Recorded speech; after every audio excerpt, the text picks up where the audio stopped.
ಎಲ್ರಿಗೂ ನಮಸ್ಕಾರ. Topper IAS daily current affairs ಅನಾಲಿಸಿಸ್ಗೆ ಸ್ವಾಗತ. ನಾವಿವತ್ತು ಪ್ರಿಲಿಮ್ಸ್ ಮತ್ತು ಮೇನ್ಸ್ ಪಾಯಿಂಟ್ ಆಫ್ ವ್ಯೂಯಿಂದ ಇಂಪಾರ್ಟೆಂಟ್ ಆರ್ಟಿಕಲ್ಸ್ನ ಡಿಸ್ಕಸ್ ಮಾಡ್ತಾ ಇದ್ದೀವಿ. ಸೊ ಮೊದಲನೇ ಆರ್ಟಿಕಲ್ ಬಂದುಬಿಟ್ಟು ಹರಾಡ್. ಏನಿದು ಹರಾಡ್ ಅಂದ ತಕ್ಷಣ ನಮಗೆ ಗೊತ್ತಾಗಲ್ಲ ಇದು ಏನಂತ.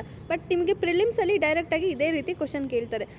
Recently we seen in news that is Harrod is recently seen in news which is related to what ಅಂತ. ಸೊ ನಮಗೆ ಗೊತ್ತೇ ಇಲ್ಲ ಹರಾಡ್ ಅಂದರೆ. ಬಟ್ ಇದನ್ನು ಒಂದ್ಸಲಿ ನಾವು ನೋಡಿದರೂ ಕೂಡ ಅದನ್ನು ನಾವು ಯೂಸ್ ಮಾಡ್ಬೋದು.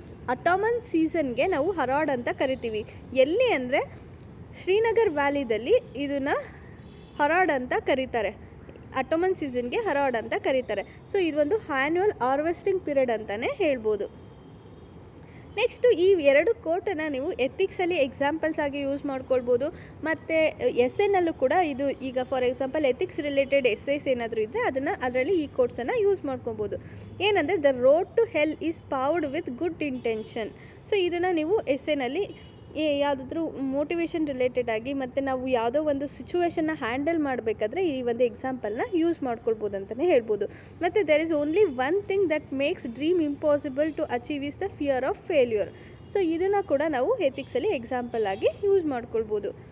ಮತ್ತು logistics ease across the different states ಅಂತಲೇ ಹೇಳ್ಬೋದು. ಸೊ ಈ ಒಂದು ರಿಪೋರ್ಟನ್ನು ಕಾಮರ್ಸ್ ಮಿನಿಸ್ಟ್ರಿ ರಿಲೀಸ್ ಮಾಡಿದೆ.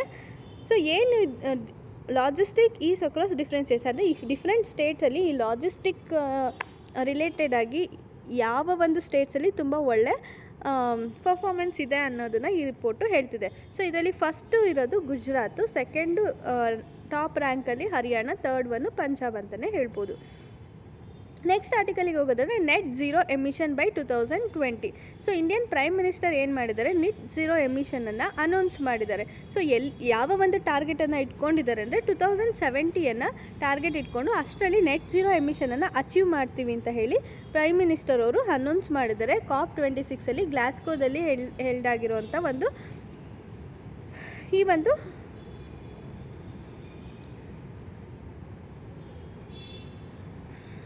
ಕಾನ್ಫರೆನ್ಸಲ್ಲಿ. ಸೊ ಇಂಡಿಯಾ ಏನು ಮಾಡ್ತಿದೆ ಅಂದರೆ ಹೈ ಪ್ರೊಫೈಲ್ ಗ್ರೂಪ್ ಕಂಟ್ರೀಸ್ ಜೊತೆಗೆ ಸೇರಿಕೊಂಡಿದೆ. ಅಂದರೆ ಫಾರ್ ಎಕ್ಸಾಂಪಲ್ ನೆಟ್ ಝೀರೋ ಗೋಲ್ಸನ್ನು ಇನ್ಕ್ಲೂಡ್ ಮಾಡ್ತಿರೋಂಥ ಮೇಜರ್ ಎಮಿಟರ್ಸ್ ಯಾವುದಿದೆ ಅಂದರೆ ಯುನೈಟೆಡ್ ಸ್ಟೇಟ್ಸ್ ಇರ್ಬೋದು, ಯುನೈಟೆಡ್ ಕಿಂಗ್ಡಮ್ ಇರ್ಬೋದು, ಯುರೋಪಿಯನ್ ಯೂನಿಯನ್ ಇರ್ಬೋದು, ಮತ್ತು ಚೀನಾ. ಸೊ ಈ ಎಲ್ಲ ಕಂಟ್ರೀಸು ಕೂಡ ಟಾರ್ಗೆಟನ್ನು ಇಟ್ಕೊಂಡಿದ್ದಾವೆ. ಅದೇ ರೀತಿ ಇಂಡಿಯಾನೂ ಕೂಡ ನೆಟ್ ಝೀರೋ ಎಮಿಷನನ್ನು ಅಚೀವ್ ಮಾಡ್ತೀವಿ ಅಂತ ಹೇಳಿ ಟಾರ್ಗೆಟನ್ನು ಇಟ್ಕೊಂಡಿದೆ.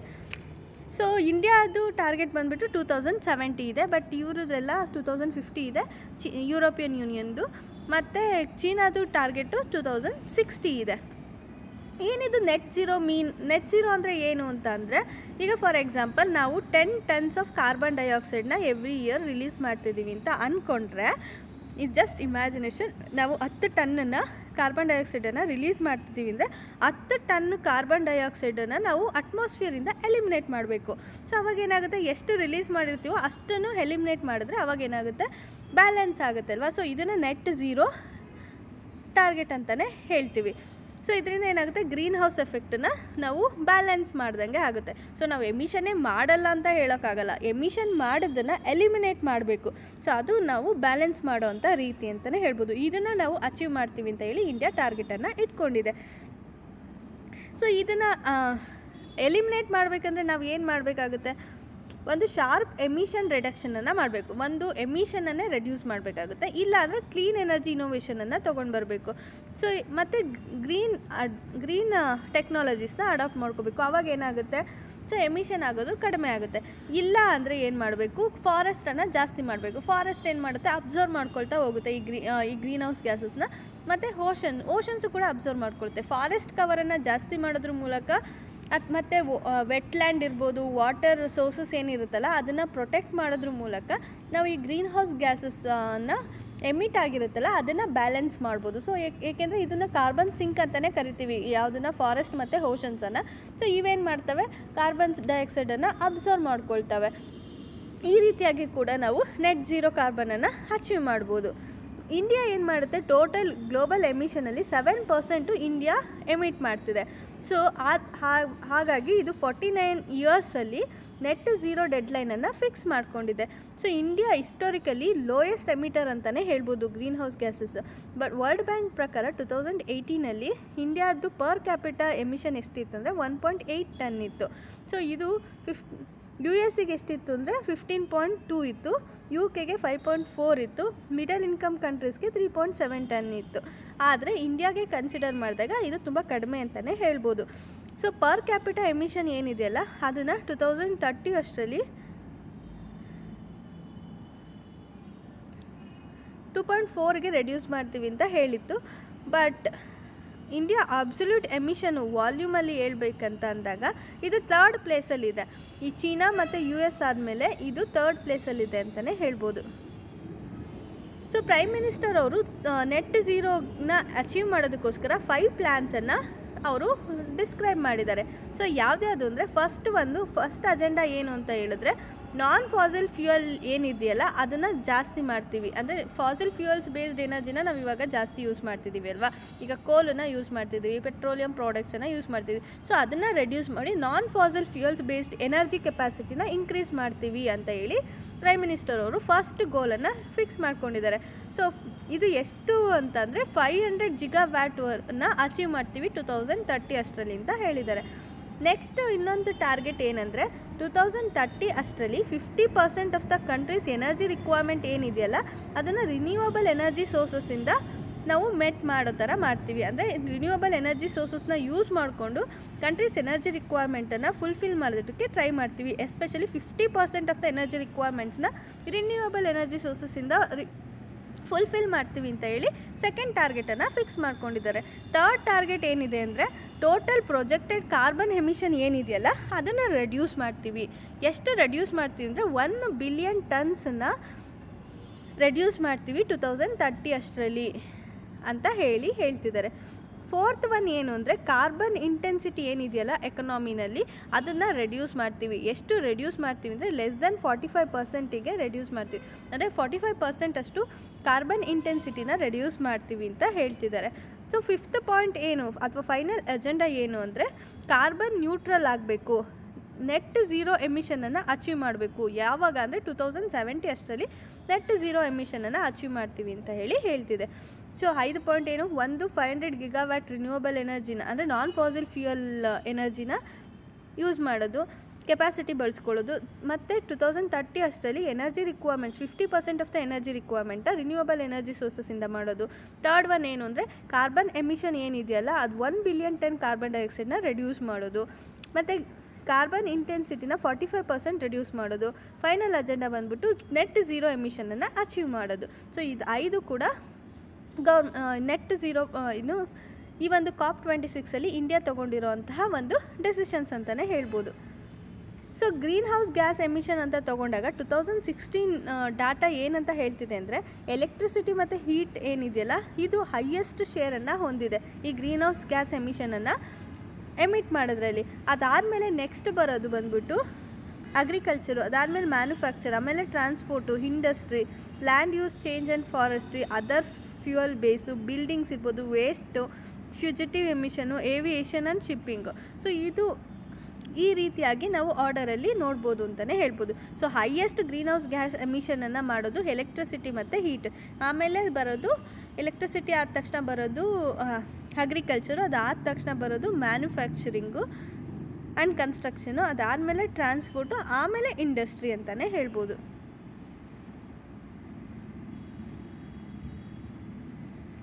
ಸೊ ಇಮಿಡಿಯೇಟ್ ಇಂಟರ್ವೆನ್ಷನ್ನು ಅವಶ್ಯಕತೆ ಇದೆಯಾ ಅಂದರೆ ಹೌದು. India needs to create legal mandate, ಒಂದು ಲೀಗಲ್ ಮ್ಯಾಂಡೇಟನ್ನು ಕ್ರಿಯೇಟ್ ಮಾಡಬೇಕಾಗುತ್ತೆ. ಏನಕ್ಕೋಸ್ಕರ ಅಂದರೆ ಎಲ್ಲ ಆ್ಯಕ್ಟಿವಿಟೀಸ್ ಏನಿರುತ್ತಲ್ಲ ಗ್ಲೋಬಲ್ ವಾರ್ಮಿಂಗ್ ರಿಲೇಟೆಡ್ ಆಗಿ ಅದನ್ನು ರೆಡ್ಯೂಸ್ ಮಾಡಬೇಕು, ಅಂದರೆ ಅದನ್ನು ಬ್ಯಾಲೆನ್ಸ್ ಮಾಡಬೇಕು. ಅಂದರೆ 2 ಡಿಗ್ರಿ ಸೆಲ್ಸಿಯಸ್ ಬಿಲೋದಲ್ಲಿ ಕ್ಲೈಮೇಟ್ ಚೇಂಜ್ ಆಗಬೇಕು ಅಥವಾ 1.5 ಡಿಗ್ರಿ ಸೆಲ್ಸಿಯಸನ್ನು ಮೇಂಟೈನ್ ಮಾಡಬೇಕಂದ್ರೆ ಈ ಎಲ್ಲ ಒಂದು ಆ್ಯಕ್ಟಿವಿಟೀಸನ್ನು ಕೂಡ ನಾವು ಅಸೆಸ್ ಮಾಡಬೇಕಾಗುತ್ತೆ. ಮತ್ತು ಇದನ್ನು ಮಾಡೋದಕ್ಕೋಸ್ಕರ ತುಂಬ ಇನ್ವೆಸ್ಟ್ಮೆಂಟ್ ಮಾಡಬೇಕಾಗುತ್ತೆ, ಎಸ್ಪೆಷಲಿ ಗ್ರೀನ್ ಫಂಡ್ಸಲ್ಲಿ ಇನ್ವೆಸ್ಟ್ಮೆಂಟ್ ಮಾಡಬೇಕಾಗುತ್ತೆ. ಮತ್ತು ಪಬ್ಲಿಕ್ ಸೆಕ್ಟರ್ ಇನ್ಸ್ಟಿಟ್ಯೂಷನ್ಸ್ ಇದೇನಿದೆಯಲ್ಲ ಅದನ್ನು ಪ್ರಮೋಟ್ ಮಾಡಬೇಕಾಗುತ್ತೆ, ಎಸ್ಪೆಷಲಿ ಬೈ ದ ಗೌರ್ಮೆಂಟ್, ಕೋಆಪ್ರೇಟಿವ್ಸ್ ಮತ್ತು ಈವನ್ ಮಾರ್ಕೆಟ್ ಮೆಕ್ಯಾನಿಸಮನ್ನು ಕೂಡ ಇಲ್ಲಿ ನಾವು ಪ್ರಮೋಟ್ ಮಾಡಬೇಕಾಗುತ್ತೆ. ಸೊ ಅವು ಕೂಡ ಇಲ್ಲಿ ಪಾರ್ಟಿಸಿಪೇಟ್ ಮಾಡಬೇಕಾಗುತ್ತೆ. ಮಾರ್ಕೆಟ್ ಮೆಕ್ಯಾನಿಸಮ್ ಇರ್ಬೋದು, ಕೋಆಪ್ರೇಟಿವ್ಸ್ ಇರ್ಬೋದು, ಗೌರ್ಮೆಂಟ್ ಇರ್ಬೋದು. ಸೊ ಎಲ್ಲ ಒಂದು ಕೋಆಪರೇಟಿವ್ ಮ್ಯಾನರಲ್ಲಿ ವರ್ಕ್ ಮಾಡೋದ್ರ ಮೂಲಕ ನಾವು ಈ ಒಂದು ಟಾರ್ಗೆಟನ್ನು ಅಚೀವ್ ಮಾಡ್ಬೋದು ಅಂತಲೇ ಹೇಳ್ಬೋದು. ಸೋಲಾರ್ ರೂಫ್ ಟಾಪನ್ನು ನಾವು ಜಾಸ್ತಿ ಮಾಡಬೇಕು. ಸೊ ಅಂದರೆ ಎಲ್ಲ ಒಂದು ಮನೆಗಳ ಮೇಲೆ, ಬಿಲ್ಡಿಂಗ್ಗಳ ಮೇಲೆ ಏನು ಮಾಡಬೇಕು, ಸೋಲಾರ್ ಪ್ಯಾನೆಲ್ಸನ್ನು ಫಿಕ್ಸ್ ಮಾಡಬೇಕು. ಸೊ ಇದರಿಂದ ಏನಾಗುತ್ತೆ, ಎನರ್ಜಿನೂ ಪ್ರೊಡ್ಯೂಸ್ ಆಗುತ್ತೆ. ಸೊ ಎನರ್ಜಿನೂ ಪ್ರೊಡ್ಯೂಸ್ ಆಗುತ್ತೆ, ಮತ್ತು ಫಾಸಿಲ್ ಫ್ಯೂಯಲ್ಸ್ ಮೇಲೆ ಡಿಪೆಂಡ್ ಆಗೋದನ್ನು ರೆಡ್ಯೂಸ್ ಮಾಡ್ಬೋದು ಅಂತಲೇ ಹೇಳ್ಬೋದು. ಅನದರ್ ಎಮರ್ಜಿಂಗ್ ಸೆಕ್ಟರ್ ಅಂತ ಹೇಳಿದಾಗ ಗ್ರೀನ್ ಹೈಡ್ರೋಜನ್ ಪ್ರೊಡಕ್ಷನ್ ಅಂತಲೇ ಹೇಳ್ಬೋದು. ಸೊ ಗ್ರೀನ್ ಹೈಡ್ರೋಜನ್ ಪ್ರೊಡಕ್ಷನ್ ಹೆಂಗೆ ಹೆಲ್ಪ್ ಮಾಡುತ್ತೆ ಅಂದರೆ, ಸೊ ಇದು ಕ್ಲೀನ್ ಫ್ಯೂಯಲನ್ನು ಪ್ರೊಡ್ಯೂಸ್ ಮಾಡುತ್ತೆ. ಸೊ ನ್ಯಾಷನಲ್ ಹೈಡ್ರೋಜನ್ ಮಿಷನನ್ನು ಕೂಡ ನಾವು ಇಂಡಿಯಾದಲ್ಲಿ ಸ್ಟಾರ್ಟ್ ಮಾಡಿದ್ದೀವಿ. ಸೊ ಇದೇನು ಮಾಡುತ್ತೆ, ಮೇಜರ್ ಸೆಕ್ಟರಿಗೆ ಎಸ್ಪೆಷಲಿ ಪವರ್ ಮತ್ತು ಸ್ಟೀಲ್ ಪ್ರೊಡಕ್ಷನಿಗೆ ಎನರ್ಜಿನ ಪ್ರೊವೈಡ್ ಮಾಡುತ್ತೆ. ಸೊ ಇದರಿಂದ ಏನಾಗುತ್ತೆ, ಕೋಲಿಂದ ನಾವು ರಿನ್ಯೂಯಬಲ್ ಎನರ್ಜಿ ಸೆಕ್ಟರ್ಗೆ ಅಥವಾ ಗ್ರೀನ್ ಎನರ್ಜಿ ಸೆಕ್ಟರ್ಗೆ ಶಿಫ್ಟ್ ಆದಂಗೆ ಆಗುತ್ತೆ. ಮತ್ತು ಆಟೋಮೇಟಿವ್ ಸೆಕ್ಟರಲ್ಲೂ ಕೂಡ ಫ್ಯೂಯಲ್ ಸೆಲ್ ವೆಹಿಕಲ್ಸಿಗೆ ಇದನ್ನು ಯೂಸ್ ಮಾಡ್ಕೊಳ್ಬೋದು.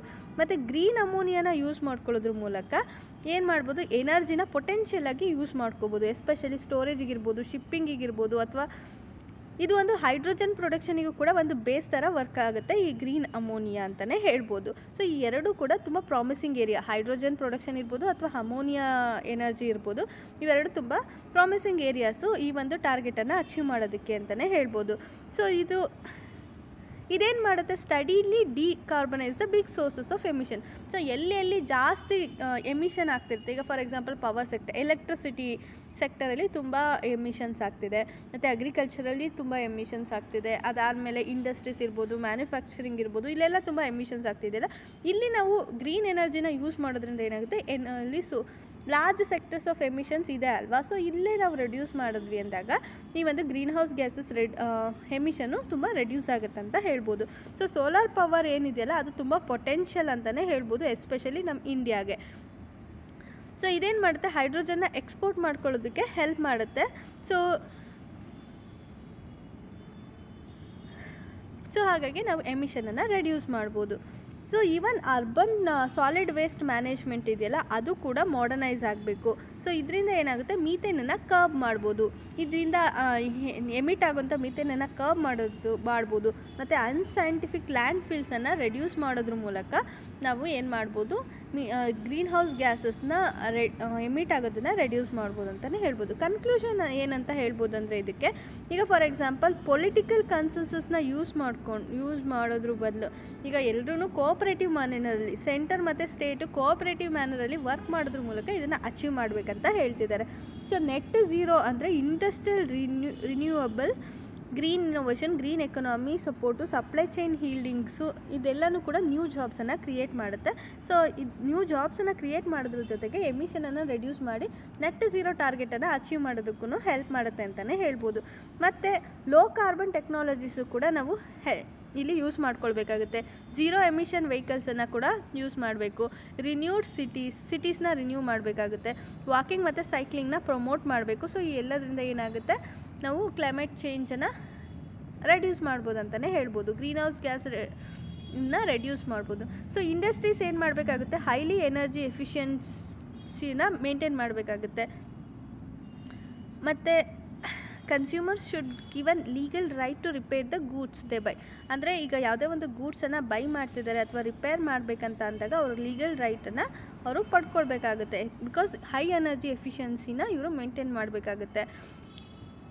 ಮತ್ತು preventing and release stored carbon ಏನಿರುತ್ತಲ್ಲ ಎನ್ವಿರಾನ್ಮೆಂಟಲ್ಲಿ, ಅದನ್ನು ಪ್ರಿವೆಂಟ್ ಮಾಡಬೇಕು, ರಿಲೀಸ್ ಆಗೋದನ್ನು ಪ್ರಿವೆಂಟ್ ಮಾಡಬೇಕು. ಈಗ ಫಾರ್ ಎಕ್ಸಾಂಪಲ್ ಫರ್ಮಾಫ್ರೋಸ್ಟಲ್ಲಿ ನಾವು ತುಂಬ ಕಾರ್ಬನ್ ಡೈಆಕ್ಸೈಡ್ನ, ಗ್ರೀನ್ ಹೌಸ್ ಗ್ಯಾಸಸನ್ನು ಸ್ಟೋರ್ ಮಾಡಿಟ್ಟಿದ್ದೀವಿ. ಸೊ ಅದನ್ನು ರಿಲೀಸ್ ಆಗದೆ ಇರೋ ಥರ ನೋಡ್ಕೊಳ್ಬೇಕು ಅನ್ನೋದು ಇನ್ನೊಂದು ಥಿಂಗ್. ಮತ್ತು ಈಗ ಟ್ರೀಸ್ ಇರ್ಬೋದು ಅಥವಾ ಸಾಯಿಲ್ಸ್ ಇರ್ಬೋದು, has to be a net zero priority. So trees ಮತ್ತು ಸಾಯಿಲನ್ನು ಯೂಸ್ ಮಾಡ್ಕೊಂಡು ಏನು ಮಾಡಬೇಕು, ನೆಟ್ ಝೀರೋ ಟಾರ್ಗೆಟನ್ನು ಅಚೀವ್ ಮಾಡೋದಕ್ಕೆ ಟ್ರೈ ಮಾಡಬೇಕು ಅಂತ ಹೇಳ್ತಿದ್ದಾರೆ. ನೆಕ್ಸ್ಟ್ ಆರ್ಟಿಕಲಿಗೆ ಹೋಗೋದಾದರೆ ethics, language of the leader. ಏನಿದು ಎಥಿಕ್ಸ್ ಅಂದರೆ, ಈಗ ಫಾರ್ ಎಕ್ಸಾಂಪಲ್ ಈಗ ಯಾರೋ ಒಬ್ಬರು ಲೀಡರ್ಸ್ ಅಂದರೆ MLA ಇರ್ಬೋದು, MP ಇರ್ಬೋದು, ಚೀಫ್ ಮಿನಿಸ್ಟರ್ ಇರ್ಬೋದು, ಅವರು ಅಸೆಂಬ್ಲಿದಲ್ಲಿರ್ಬೋದು ಅಥವಾ ಪಾರ್ಲಿಮೆಂಟಲ್ಲಿರ್ಬೋದು, ಅವ್ರದ್ದೇ ಆದಂಥ ಓನ್ ವರ್ಡ್ಸನ್ನು ಯೂಸ್ ಮಾಡಿ, ಬ್ಯಾಡ್ ವರ್ಡ್ಸನ್ನು ಯೂಸ್ ಮಾಡಿ ಮಾತಾಡ್ತಿದ್ದಾರೆ ಅಂದರೆ ಅದು ತಪ್ಪು ಅಂತ ಹೇಳ್ತಿದ್ದಾರೆ. ಸೊ ಇಲ್ಲಿ ಏನು ಪಾಯಿಂಟನ್ನು ನಾವು ನೋಟ್ ಮಾಡ್ಕೊಳ್ಬೇಕಾಗತ್ತೆ ಅಂದರೆ, ಈಗ ಫಾರ್ ಎಕ್ಸಾಂಪಲ್ ಲೀಡರ್ಸು ಏನೋ ಒಂದು ಮೆಟಾಮಾರ್ಫಿಕಲ್ ಸೆನ್ಸಲ್ಲಿ ಮಾತಾಡ್ತಿದ್ದಾರೆ ಅಂದರೆ, ಬಟ್ ಅದನ್ನು ಫಾಲೋ ಮಾಡ್ತಿರೋರು ಇರ್ತಾರಲ್ಲ ಅವರಿಗೆ ಲಿಟ್ರಲ್ ಸೆನ್ಸಲ್ಲಿ ನಮಗೆ ಕಾಣಿಸುತ್ತೆ. ಸೊ ಅದನ್ನು ಜಸ್ಟಿಫೈ ಮಾಡ್ಕೊಳ್ಳೋ ಅವಶ್ಯಕತೆ ಇರುತ್ತೆ. ಇಫ್ ಇನ್ ಕೇಸ್ ವೈಲೆನ್ಸ್ ಇರ್ಬೋದು ಅಥವಾ ಆರ್ಡರ್ ಆಫ್ ದ ಲೀಡರ್ ಇರ್ಬೋದು. ಸೊ ಇದು ಬೇರೆ ಥರನೇ ಕಾಣಿಸುತ್ತೆ ಅಲ್ವಾ. ಸೊ ಹಾಗಾಗಿ ಲೀಡರ್ಸು ಮಾತಾಡೋದಕ್ಕೂ ಮುಂಚೆ ಸೊ ತುಂಬ ಕಾಷಿಯಸ್ ಆಗಿರಬೇಕು ಅಂತ ಹೇಳ್ತಿದ್ದಾರೆ. ಸೊ ಅವ್ರ ವರ್ಡ್ಸ್, ಯಾವುದೇ ಒಂದು ವರ್ಡ್ಸನ್ನು ಹೇಳೋದಕ್ಕೂ ಮುಂಚೆ ಆ ಚಾಯ್ಸ್ ಆಫ್ ದ ವರ್ಡ್ಸ್ ಇರುತ್ತಲ್ಲ ಅದು ತುಂಬ ಇಂಪಾರ್ಟೆಂಟ್ ಆಗುತ್ತೆ. ಸೊ ಅದನ್ನು ತುಂಬ ಕಾಷಿಯಸ್ ಆಗಿ ಮಾತಾಡಬೇಕಾಗತ್ತೆ ಅಂತ ಹೇಳ್ತಿದ್ದಾರೆ. ನೆಕ್ಸ್ಟ್ ಆರ್ಟಿಕಲಿಗೆ ಹೋಗುತ್ತದೆ ಆ್ಯನ್ಯುವಲ್ ಲಿಯೋನಾರ್ಡ್ ಮೀಟಿಯೋರ್ ಶವರ್. ಏನಿದು ಲಿಯೋನಾರ್ಡ್ ಮೀಟಿಯೋರ್ ಶವರ್ ಅಂದರೆ ಇದು ನವೆಂಬರಲ್ಲಿ ಆಗಿರೋವಂಥದ್ದು ಮೀಟಿಯೋರ್ ಶವರು. ಸೊ ಇದು ಎಲ್ಲಿಂದ ಬಂದಿದೆ ಅಂದರೆ ಸ್ಮಾಲ್ ಕಾಮೆಟ್ ಇದೆ ಒಂದು, ಇದು 55P ಅಥವಾ ಟೆಂಪಲ್ ಟಟಲ್ ಅಂತ ಕರಿತಿದ್ದೀವಿ. ಇದು ಕಾನ್ಸ್ಟಲೇಷನ್ ಲಿಯೋ ಇಂದ ಬಂದಿರೋಂತಹ ಮೀಟಿಯೋರು. ಸೊ ಈ ಒಂದು ಕಾನ್ಸ್ಟಲೇಷನ್ ಲಿಯೋ ಏನು 33 ಇಯರ್ಸ್ನ ತಗೊಳುತ್ತೆ ಸನ್ನನ್ನು ಆರ್ಬಿಟ್ ಮಾಡೋದಕ್ಕೆ, ಅಂದರೆ ಸನ್ನನ್ನು ಸುತ್ತೋದಕ್ಕೆ 33 ಇಯರ್ಸನ್ನು ತಗೊಳುತ್ತೆ. ಸೊ ಈ ಲಿಯೋನಾರ್ಡೋ ಮೀಟಿಯೋರ್ಸ್ ಏನಿದಾರಲ್ಲ ಅವನ್ನ ಫೈರ್ ಬಾಲ್ಸ್ ಅಂತ ಕರಿತೀವಿ. ಸೊ ಅರ್ತ್ ಗೇಸರ್ ಮೀಟಿಯೋರ್ಸ್ ಅಂತಲೂ ಕರಿತೀವಿ. ಸೊ ಈ ಫೈರ್ ಬಾಲ್ಸ್ ಅಂತ ಯಾಕೆ ಕರಿತೀವಿ ಅಂದರೆ ಇದು ಬ್ರೈಟ್ ಕಲರ್ ಇರುತ್ತೆ. ಅರ್ತ್ ಗೇಸರ್ ಅಂತ ಯಾಕೆ ಕರಿತೀವಿ ಅಂದರೆ the streak close to the ಹಾರಿಸನ್ಗೆ ತುಂಬ ಹತ್ತಿರದಲ್ಲಿರುತ್ತೆ. ಸೊ ಎವ್ರಿ 33 ಇಯರ್ಸಿಗೆ ಲಿಯೋನಾರ್ಡ್ ಶವರ್ ಏನಿದೆಯಲ್ಲ ಅದು ಮೀಟಿಯೋರೋಸ್ಟೋಮ್ ಆಗಿ ಕನ್ವರ್ಟ್ ಆಗುತ್ತೆ. ಸೊ ಈ ಮೀಟಿಯೋರೋಸ್ಟಾರ್ಮ್ ಅಂದರೆ ಅಟ್ಲೀಸ್ಟ್ 1000 ಮೀಟಿಯೋರ್ ಪರ್ ಅವರು ಬರಬೇಕಾಗುತ್ತೆ. ಸೊ ಅದನ್ನು ಮೀಟಿಯೋರೋಸ್ಟಾರ್ಮ್ ಅಂತ ಕರಿತೀವಿ. ನೆಕ್ಸ್ಟ್ ಆರ್ಟಿಕಲಿಗೆ ಹೋಗೋದಾದರೆ INS ಅರಿಯಾಂತ್. ಏನಿದು INS ಅರಿಯಾಂತ್ ಅಂದರೆ ಇಂಡಿಯಾಸ್ ನ್ಯೂಕ್ಲಿಯರ್ ಪವರ್ ಸಬ್ಮರೈನ್ ಏನಿದೆಯಲ್ಲ ಅದನ್ನು INS ಅರಿಯಾಂತ್ ಅಂತ ಕರಿತೀವಿ. ಸೊ ಇದೊಂದು ಸೆಕೆಂಡ್ ನ್ಯೂಕ್ ಪವರ್ ಸಬ್ಮರೈನ್ ಅಂತಲೇ ಹೇಳ್ಬೋದು. ಸೊ ಇದು ಮೇನ್ ಕ್ಯಾರೆಕ್ಟರಿಸ್ಟಿಕ್ಸ್ ಏನಂದರೆ ಇದೊಂದು ಅಪ್ಗ್ರೇಡೆಡ್ ವರ್ಷನ್ನು. ಸೊ ಅರಿಯಾಂತ್ದು ಅಪ್ಗ್ರೇಡೆಡ್ ವರ್ಷನ್ ಅಂತಲೇ ಹೇಳ್ಬೋದು. ಸೊ ಇದನ್ನು ನೆಕ್ಸ್ಟ್ ಫ್ಯೂ ಮಂತ್ಸಲ್ಲಿ ಕಮಿಷನ್ ಮಾಡ್ತಿದ್ದಾರೆ. ಸೊ ಇದ್ದು ಕೆಪಾಸಿಟಿ ಎಷ್ಟಿರುತ್ತೆ ಅಂದರೆ ಇನ್ಫೈನೈಟ್ ಕೆಪಾಸಿಟಿ ಇರುತ್ತೆ. ಸೊ ಇದು ಡೈವ್ಡ್ ಯಾವಾಗೂ ಡೈವ್ಡ್ ಆಗೇ ಇರುತ್ತೆ. ಸೊ ಇದು ನಾಟ್ ಪ್ರೊಪಲ್ಡ್ ಬೈ ಬ್ಯಾಟ್ರೀಸ್. ಇದು ಬ್ಯಾಟ್ರಿನ ಯೂಸ್ ಮಾಡಲ್ಲ. So they not emerge by charging by the diesel engine. Even diesel ಇಂಜಿನ್ನ ಚಾರ್ಜ್ ಮಾಡೋದ್ರ ಮೂಲಕ ಆಗಿ ಅಥವಾ ಬ್ಯಾಟ್ರಿ ಮೂಲಕ ಆಗಿ ಬರಲ್ಲ ಇದು. ಸೊ ಇದೇನು ಮಾಡುತ್ತಂದರೆ ಯಾವ ರೀತಿ ಟೆಕ್ನಿಕನ್ನು ಯೂಸ್ ಮಾಡುತ್ತೆ ಅಂದರೆ ನ್ಯೂಕ್ಲಿಯರ್ ಪವರ್ ಇಂಜಿನನ್ನು ಯೂಸ್ ಮಾಡಿಕೊಂಡು ಅದರಿಂದ ಪ್ರೊಪೆಲ್ ಆಗುತ್ತೆ. ಸೊ ಹಾಗಾಗಿ ಈ ಒಂದು ಸಬ್ಮರೈನ್ಸ್ ಏನಾಗುತ್ತೆ ಸರ್ಫೇಸಿಗೆ ಬರಬೇಕಾದ್ರೆ ಆರಾಮಾಗಿ ಬರುತ್ತೆ. ಸೊ ಬ್ಯಾಟ್ರಿ ಮೇಲೆ ಇದು ಡಿಪೆಂಡ್ ಆಗಿರಲ್ಲ. ಸೊ ಇದು ತುಂಬ ಫಾಸ್ಟಾಗಿ ಮೂವ್ ಆಗ್ತಿರುತ್ತೆ. ಈವನ್ ಅಂಡರ್ ವಾಟರಲ್ಲಿ ತುಂಬ ಫಾಸ್ಟಾಗಿ ಮೂವ್ ಆಗ್ತಿರೋಂಥ ಕನ್ವೆನ್ಷನಲ್ ಸಬ್ಮರೈನ್ ಅಂತಲೇ ಹೇಳ್ಬೋದು. All this allow navy to deploy them at the farther distance. So ಅಂದರೆ ತುಂಬ ದೂರ ಹೋಗೋದಕ್ಕೆ ಇದು ಹೆಲ್ಪ್ ಮಾಡುತ್ತೆ ಮತ್ತು ತುಂಬ ಕ್ವಿಕ್ಕಾಗಿ ಹೋಗುತ್ತೆ ಅಂತಲೇ ಹೇಳ್ಬೋದು. They are like fighter jets under water world. So under water ವರ್ಲ್ಡಲ್ಲಿ ಇದೊಂದು ಫೈಟರ್ ಜೆಟ್ ಅಂತಲೇ ಹೇಳ್ಬೋದು. India is among the 6 nation. ಈ ಥರ ಫೈಟರ್ ಜೆಟ್ಸ್ನ ಹೊಂದಿರೋಂಥ ಕಂಟ್ರಿಗಳಲ್ಲಿ ಇಂಡಿಯಾ ಕೂಡ ಒಂದು. ಓನ್ಲಿ 6 ನೇಷನ್ಸು ಹೊಂದಿದೆ ಎಸ್ಎಸ್ಎನ್ಸ್ನ. ಸೊ ಅದ್ರ ಯಾವ್ಯಾವ ಕಂಟ್ರಿ ಅಂದರೆ US, UK, ರಷ್ಯಾ, ಫ್ರಾನ್ಸ್ ಮತ್ತು ಚೀನಾ.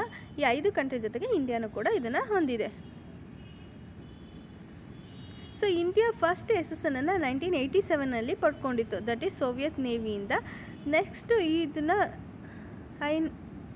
INS ಚಕ್ರಾನ.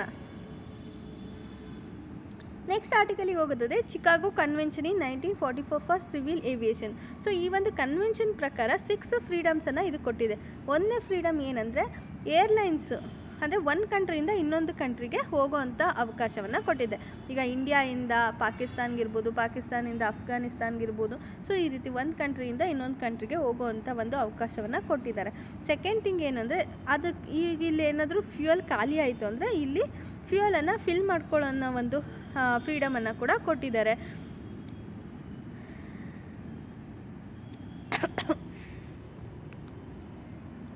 ಮತ್ತು ಇದನ್ನು ಮೇಂಟೈನ್ ಮಾಡೋವಂಥ ಒಂದು ಫ್ರೀಡಮನ್ನು ಕೂಡ ಕೊಟ್ಟಿದ್ದಾರೆ. ಬಟ್ ಈಗ ಇದು ಯಾಕೆ ನ್ಯೂಸಲ್ಲಿದೆ ಅಂದರೆ ಪಾಕಿಸ್ತಾನ ಏನು ಮಾಡಿದೆ, ಇಂಡಿಯಾದ್ದು ಗೋ ಫಸ್ಟ್ ಫ್ಲೈಟ್ ಇದೆಯಲ್ಲ ಅದನ್ನು ಶ್ರೀನಗರಿಂದ ಶಾರ್ಜಾಗೆ ಹೋಗೋದಕ್ಕೆ ಅವಕಾಶವನ್ನು ಕೊಟ್ಟಿಲ್ಲ. ಸೊ ಇದು ಇಂಡಿಯಾ ಪಾಕಿಸ್ತಾನವನ್ನು ರಿಕ್ವೆಸ್ಟ್ ಮಾಡ್ಕೊಂಡಿತ್ತು. ಬಟ್ ಆದರೆ ಪಾಕಿಸ್ತಾನ ಆ ರಿಕ್ವೆಸ್ಟನ್ನು ರಿಜೆಕ್ಟ್ ಮಾಡಿದೆ ಅಂತಲೇ ಹೇಳ್ಬೋದು. Next SEBI T+1 cycle. ಏನಿದು ಸೆಬಿ T+1 ಸೈಕಲ್ ಅಂದರೆ ಇದು ಸೆಟಲ್ಮೆಂಟ್ ಸೈಕಲ್ ಅಂತಲೇ ಕರಿಬೋದು. ಸೊ ಇದು ಏನು ರೆಪ್ರೆಸೆಂಟ್ ಮಾಡುತ್ತೆ ಅಂದರೆ ಟೈಮ್ ಪೀರಿಯಡನ್ನು ರೆಪ್ರೆಸೆಂಟ್ ಮಾಡ್ತಿದೆ. ಸೊ ಅಂದರೆ ಸ್ಟಾಕ್ ಎಕ್ಸ್ಚೇಂಜ್ ರಿಲೇಟೆಡ್ ಆಗಿ ಟೈಮ್ ಪೀರಿಯಡನ್ನು ರೆಪ್ರೆಸೆಂಟ್ ಮಾಡ್ತಿದೆ. ಸೊ ಅಂದರೆ ಸೆಟಲ್ ಸೆಕ್ಯೂರಿಟಿ ಟ್ರಾನ್ಸಾಕ್ಷನ್. ಏನಕ್ಕೋಸ್ಕರ ಸೆಕ್ಯೂರಿಟಿ ಟ್ರಾನ್ಸಾಕ್ಷನ್ನ ಸೆಟಲ್ ಮಾಡೋದಕ್ಕೆ ಎಷ್ಟು ಟೈಮ್ ಪೀರಿಯಡ್ ಬೇಕು ಈ ಸ್ಟಾಕ್ ಎಕ್ಸ್ಚೇಂಜಸಲ್ಲಿ ಅನ್ನೋದನ್ನು ಇದು ಮಾಡ್ತಿದೆ. ಈಗ ಫಾರ್ ಎಕ್ಸಾಂಪಲ್ +1 ಮೀನ್ಸ್ ಸೆಟಲ್ಮೆಂಟ್ಸ್ ಅಂದರೆ ಇದೇನು ಮಾಡುತ್ತೆ, ವಿತಿನ್ 1 ಡೇನಲ್ಲಿ ಇದನ್ನು ಕ್ಲಿಯರ್ ಮಾಡಬೇಕು ಅಂತ ಹೇಳುತ್ತೆ. ಆ್ಯಕ್ಚುಯಲ್ ಟ್ರಾನ್ಸಾಕ್ಷನ್ ಟೇಕಿಂಗ್ ಪ್ಲೇಸ್ ಅಂದರೆ ಒಂದು ಡೇನಲ್ಲಿ ಈ ಟ್ರಾನ್ಸಾಕ್ಷನು ಆಗಬೇಕು ಅಂತ ಹೇಳುತ್ತೆ. ಬೆನಿಫಿಟ್ಸ್ ಏನು ಅಂದರೆ ವಾಲಟಿಲಿಟಿನ ರೆಡ್ಯೂಸ್ ಮಾಡುತ್ತೆ, ಸ್ಪೆಕ್ಯುಲೇಷನ್ನ ರೆಡ್ಯೂಸ್ ಮಾಡುತ್ತೆ, faster release of shares and funds. If in case until ನಾವು ವಿ ಹ್ಯಾಡ್ T+2 ಡೇಸ್ ಅಂದರೆ ಬಟ್ ನಾವು ಇಲ್ಲಿವರೆಗೂ T+2 ಡೇಸನ್ನು ನಾವು ಯೂಸ್ ಮಾಡ್ತಿದ್ವಿ. 2022 ಫೆಬ್ರಿಂದ ಏನಾಗುತ್ತೆ T+1ನ ಸ್ಟಾರ್ಟ್ ಮಾಡಬೇಕಾಗುತ್ತೆ, ಈ ಎಸ್ಪೆಷಲಿ ಇನ್ ಫೇಸ್ಡ್ ಮ್ಯಾನರಲ್ಲಿ. ಫಾರಿನ್ ಇನ್ವೆಸ್ಟರ್ಸು ಇದಕ್ಕೆ ಅನ್ಹ್ಯಾಪಿ ಆಗಿದ್ದಾರೆ. ಯಾಕೆ ಅಂದರೆ ಟೈಮ್ ಝೋನ್ ಡಿಫ್ರೆನ್ಸ್ ಇರೋದ್ರಿಂದ ಇದು ಆಪರೇಷನಲ್ ಚಾಲೆಂಜಸ್ನ ಕ್ರಿಯೇಟ್ ಮಾಡುತ್ತೆ ಅಂತ ಹೇಳಿಬಿಟ್ಟು ಫಾರಿನ್ ಇನ್ವೆಸ್ಟರು ಇದಕ್ಕೆ ಇಷ್ಟಪಡ್ತಿಲ್ಲ ಅಂತಲೇ ಹೇಳ್ಬೋದು. That's all for today. ನಿಮ್ಗೆ ಇದರಲ್ಲಿ ಯಾವುದೇ ರೀತಿಯಾದಂಥ ಡೌಟ್ಸ್ ಇದ್ದರೆ ಕಮೆಂಟ್ ಸೆಕ್ಷನಲ್ಲಿ ಕೇಳ್ಬೋದು. ನಿಮ್ಗೆ ಈ ಒಂದು ವಿಡಿಯೋ ಇಷ್ಟ ಆಗಿದೆ ಲೈಕ್ ಮಾಡಿ, ಶೇರ್ ಮಾಡಿ, ಕಮೆಂಟ್ ಮಾಡಿ ಹಾಗೂ ಟಾಪರ್ IAS ಚಾನಲನ್ನು ಸಬ್ಸ್ಕ್ರೈಬ್ ಮಾಡ್ಕೊಳ್ಳಿ. Thank you all.